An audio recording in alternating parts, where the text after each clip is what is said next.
আসসালামু আলাইকুম ওয়া রাহমাতুল্লাহি ওয়া বারাকাতুহু।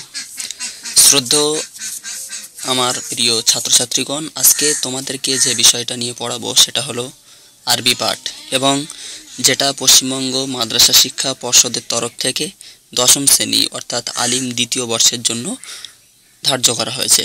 তো এই আরবি পাঠের প্রথম যে পরিচ্ছেদ রয়েছে আল ফাসলুল আউয়াল, এই প্রথম পরিচ্ছেদের প্রথম যে গল্প সেটা কসমুন নাসরের ভিতরে আছে জাওয়ামিউল কালিম। এই জাওয়ামিউল কালিম শব্দের অর্থ আগে আমাদেরকে জানতে হবে। জাওয়ামিউল কালিম এটার অর্থ হলো সংক্ষিপ্ত অথচ বিস্তৃত অর্থ। যদি বলা হয় যে জাওয়ামিউল কালিম এটা কি, মানে এমন কথা, এমন ছোট কথার একত্রকরণ যেটার মাধ্যমে অনেক গভীর অর্থ বোঝায়, গভীর অর্থবোধক বাক্য বলি এখানে বোঝানো হয়েছে, সেটাকে এই জাওয়ামিউল কালিম বলা হয়েছে। গভীর অর্থবোধক বাক্যসমূহ আর কি এর সঠিক অর্থ।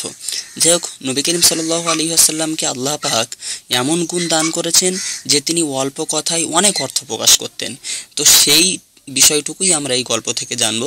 এখানে প্রথমে শুরু হচ্ছে রাসূল করিম সাল্লাল্লাহু আলাইহি ওয়াসাল্লাম থেকে, লিসাইয়্যিদিনা ওয়া মাওলানা মুহাম্মাদুর রাসূলুল্লাহ সাল্লাল্লাহু আলাইহি ওয়াসাল্লাম। আম্মা বাদ ফাইন্না আসদাকাল হাদিসি কিতাবুল্লাহ।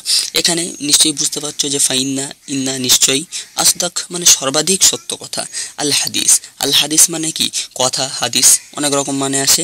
আচ্ছা, কিতাব, কিতাব মানে গ্রন্থ, আর কিতাবুল্লাহ মানে আল্লাহর গ্রন্থ বা আল্লাহর কিতাব। এখানে স্পষ্ট মানে বোঝা যাচ্ছে যে মুজাফ মুজাফ ইলাইহি হয়েছে। আচ্ছা, যাই হোক, তো এর সম্পূর্ণ অর্থ কি আসছে?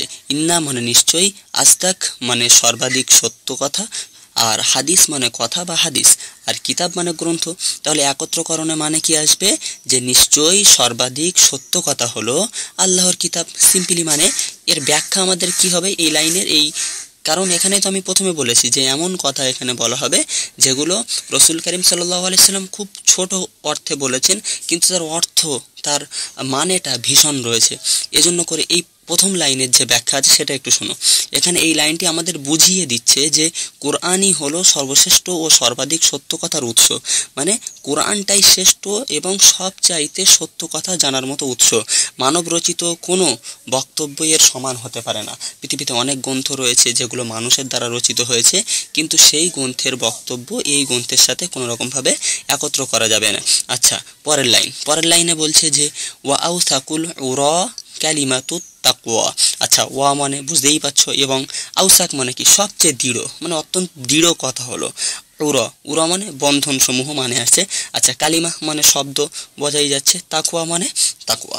তাহলে এই জায়গায় কি মানে আসছে দেখো, এর একটু আমি পূর্ণ মানেটা আগে করে নিই, তারপরে এর ব্যাখ্যাও করে দেব। আচ্ছা, এখানে পূর্ণ অর্থ হবে সবচেয়ে মানে দৃঢ় কথা হলো, হ্যাঁ, সবচেয়ে নির্ভরযোগ্য কথা হলো। কি কথা? যে কথা হলো খোদা ভীরুতার কথা, তাকওয়ার কথা। এটাই সবচেয়ে দৃঢ়তার সঙ্গে যে কথা হয় সেটা হলো তাকওয়ার কথা। এখানে ব্যাখ্যা কি? জীবনে আল্লাহ ভীতি এবং তাকওয়া মানুষকে আল্লাহর সাথে দৃঢ়ভাবে যুক্ত রাখে। এটা এমন এক দড়ি যা ধরে রাখলে মানুষ কখনো পথভ্রষ্ট হয় না। অর্থাৎ অনেক রকম কথা আমরা শুনি, কিন্তু সবচেয়ে দৃঢ়তার সঙ্গে কথা বা বন্ধনযুক্ত কথা হলো সেই কথাটা কি? যেটা আল্লাহর সঙ্গে মানুষকে বন্ধন করে রাখে। অর্থাৎ সেই কথা হলো কালিমাতুত তাকওয়া, অর্থাৎ খোদা ভীতির কথা। আচ্ছা, পরের যে বাক্য আছে সেটা দেখো। 3 নম্বর বাক্যে কি বলছে? যে ওয়াখাইরুল মিলালি মিল্লাতু ইব্রাহিম। আচ্ছা, ফের ওয়া মানে এবং। আচ্ছা, ক্ষুদ্র ক্ষুদ্র শব্দের মানগুলো আগে করি। খয়র মানে কি? উত্তম, ভালো, সর্বোত্তম। আর মিলাল মানে কি? এখানে আর কি বলা যেতে পারে, এমনি মিলাল মানে জাতি, কিন্তু এখানে বলবো জীবন পদ্ধতি বা আমরা পন্থা বলতে পারি। আর মিল্লাহ মানে ওই জীবন পদ্ধতি, ধর্ম বা জাতি।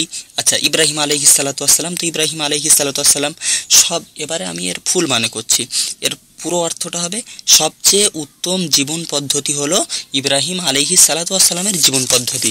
মানে এখানে আরো একটা মানে তোমরা তুলতে পারো যে সবচেয়ে উত্তম জাতি হলো, মানে মিলাল মানে যেহেতু জাতি মানে আসে অনেক সময়, তো সবচেয়ে উত্তম জাতি হলো ইব্রাহিম আলাইহিস সালাতু ওয়াস সালামের জাতি। এর অর্থ কি? ব্যাখ্যা কি আছে? যে ইব্রাহিম আলাইহিস সালাতু ওয়াস সালামের জীবন ও তাওহীদ ও একনিষ্ঠতার অনন্য উদাহরণ যে আছে সেটাই, নবী ও তার উম্মতকেও সেই জীবন পদ্ধতি অনুসরণের নির্দেশ দেওয়া হয়েছে। মানে ইব্রাহিম আলাইহিস সালাতু ওয়াস সালামের যে মিলাল, যে জাতি, সেটাই হলো সর্বোত্তম জাতি, বা তানার যে পদ্ধতি সেটাই হলো সবচেয়ে উত্তম পদ্ধতি। এরপরে বলছে দেখো যে ওয়াখায়রুস সুনানি সুন্নাতু মুহাম্মদ সাল্লাল্লাহু আলাইহি ওয়াসাল্লাম। আচ্ছা, খয়র মানে আমি আগেই বলেছি উত্তম, আর সুনান মানে পদ্ধতি, পন্থা।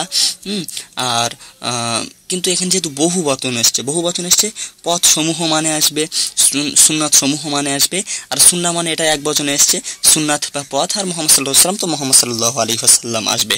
আচ্ছা, এর পূর্ণ অর্থ কি, এর সম্পূর্ণ অর্থ কি? সম্পূর্ণ অর্থ হলো যে সবচেয়ে উত্তম সুন্নাত হলো, উত্তম পন্থা, উত্তম পদ্ধতি হলো নবী মুহাম্মদ সাল্লাল্লাহু আলাইহি ওয়াসাল্লামের সুন্নাত, বা নবী মুহাম্মদ সাল্লাল্লাহু আলাইহি ওয়াসাল্লামের পদ্ধতি। অর্থাৎ নবী মুহাম্মদ সাল্লাল্লাহু আলাইহি ওয়াসাল্লাম যে পদ্ধতি দেখিয়ে দিয়ে গেছেন সেই পদ্ধতি হলো সবচেয়ে উত্তম পদ্ধতি, এবং সেটাই সঠিক পথ। এখানে ব্যাখ্যা আমরা কি করতে পারি যে নবী সাল্লাল্লাহু আলাইহি ওয়াসাল্লামের সুন্নত বা জীবন পদ্ধতি মানে এমন এক পথ যা দুনিয়া ও আখিরাতের সফলতার নিশ্চয়তা দেয়। ক্লিয়ার এই লাইনটা? এর পরের লাইনটা দেখো, পরের লাইনে বলছে যে কি, যে ওয়া আশরাফুল হাদিসি যিকরুল্লাহ। আচ্ছা, সেই ওয়া মানে কি এবং আশরাফ মানে কি? এখানে আর কি মর্যাদা বোঝানোর জন্য এসছে, সর্বাধিক মর্যাদাপূর্ণ মানে অনেক মর্যাদাপূর্ণ। হাদিস মানে কি? কথা, আমি আগেই বলেছি। আর যিকরুল্লাহ মানে আল্লাহর স্মরণ বা আল্লাহর কথা। তাহলে এখানে আমরা সম্পূর্ণ মানে কি নিয়ে আসবো, যে সর্বোত্তম মর্যাদাপূর্ণ কথা হলো, সর্বোত্তম গুরুত্বপূর্ণ কথা হলো আল্লাহর জিকির, আল্লাহর স্মরণ। যত পৃথিবীতে কথা আছে সেই কথার মধ্যে সবচেয়ে গুরুত্বপূর্ণ কথা কি? আল্লাহর স্মরণ।